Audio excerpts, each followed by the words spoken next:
Hello guys, lavish और उसके मामा हो गए रेडी। लविश को पहना रहे सैंडल। लविश का चश्मा उसके मामा ने पहन लिया है। बोले तेको नहीं दूंगा, मैं ही पहनूंगा।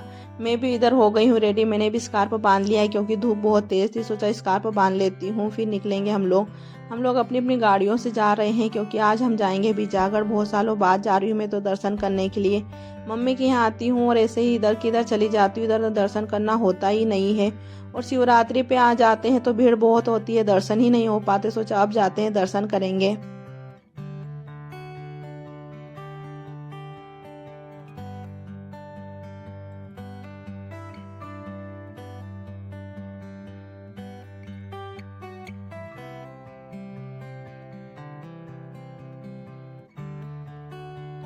इन सुंदर दृश्य नज़ारों को निहारते हुए हम लोग आगे की ओर बढ़ रहे हैं। बस हम पहुंचने वाले हैं मंदिर। गाड़ी अब हमें यहीं खड़ी करनी पड़ेगी क्योंकि आगे गाड़ी नहीं जाएगी। पहाड़ है, पहाड़ पे पैदल ही चढ़ना पड़ेगा। गाड़ी यहीं खड़ी करके हम लोग आगे बढ़े तो हमें दिख गए बंदर मामा। तो मेरे मामा खिला रहे थे, केला नहीं ले रहे थे। बोले कि हमें केला नहीं चाहिए, हमें तो मिठाई चाहिए। एक को मिठाई दे दी थी तो बाकी को गुस्सा आ रहा था कि इसको मिठाई दे दी, हमें केला दे रहे, हमको भी मिठाई दे दो। तो उन्होंने केला उठाया ही नहीं। फिर हम लोग आगे चल दिए। देख लीजिए रास्ता कैसा कठिन है, एकदम खड़ी चढ़ाई है, पहाड़ है। पूरा रास्ता तो पक्का बना हुआ है पर एकदम सीधी खड़ी चढ़ाई है तो चढ़ने में थोड़ी दिक्कत आती है। धूप भी थी, थोड़ा दोपहर का समय था तो थोड़ी चढ़ने में दिक्कत आ रही थी। मैं, मामा, मामी, भैया, भाभी हम लोग बातें करते हुए धीरे धीरे आराम से आ रहे थे। लविश उसके पापा तो आगे निकल गए थे। हम लोग धीरे धीरे चले जा रहे थे। मैं तो थक गई थी, थोड़ी देर रुक गई, फिर थोड़ा विश्राम किया, फिर और आगे बढ़ी। देखा तो सब लोग आगे निकल गए, मैं ही पीछे रह गई थी। फिर सोचा चलो धीरे धीरे चलते हैं, ये लोग आगे निकल जाएंगे, मैं ही रह जाऊंगी। फिर और थोड़ी देर धीरे धीरे चलने लग गई।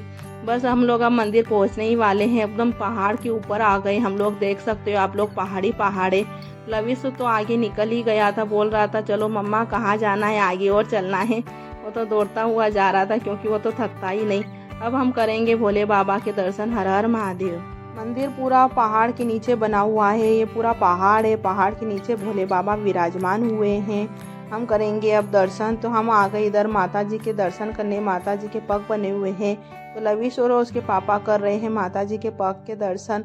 इधर लविश और बंदर मामा की पता नहीं क्या बातें चल रही थी। केले के लिए दोनों लड़ाई कर रहे थे। बंदर मामा को केला चाहिए था और लविश को भी, दोनों उसके लिए लड़ाई कर रहे थे।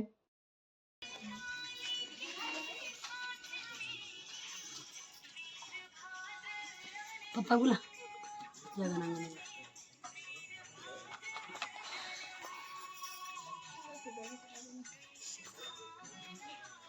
यहाँ पे पानी 12 महीने टपकता रहता है। कहाँ से आता है किसी को कुछ नहीं पता है। देख लीजिए कितना भरा था। हमने यहीं से लोटा भर के भगवान जी को चढ़ाया है।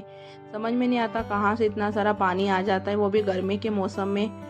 फिर हम लोग आ गए इधर। देखा तो यहाँ मामी तोड़ने लग गई पत्ते। ये पत्ते बहुत ही चमत्कारी है। अगर बीमार इंसान इसे खा ले तो कहते हैं वो बिल्कुल ठीक हो जाता है। भगवान जी की ये औषधि है। इधर लविश खा रहा है केला। उसके हो गए दर्शन भगवान जी के। वहां से वो तो केला ले आया और आराम से बाहर बैठ के खाने लगा। बंदर को भी देख रहा था, नहीं तो बंदर उसके हाथ में से केला ले जाता। ये झरना है जहाँ बरसात में बहुत पानी गिरता रहता है। अभी गर्मी तेज है इसलिए सूख गया है। हम लोग जा रहे हैं अब नीचे की ओर। हमने यहाँ किए बीजागढ़ बाबा के पापा की समाधि के दर्शन। यहाँ पे उनकी समाधि बनी हुई, हमने उसके दर्शन करे। हम बाहर आए तो हमें दिख गए आम। लविश तो बोल रहा था मुझे तोड़ के दे दो, तो उसके मामा ने उसे एक आम तोड़ के दे दिया। बहुत लगे हुए थे आम तो हमारा भी मन हो गया खाने का। हम लोग अब जा रहे हैं आगे। हम कहाँ जाएंगे मैं आपको ये दिखाऊंगी अगले वीडियो में। तब तक के लिए बाय बाय।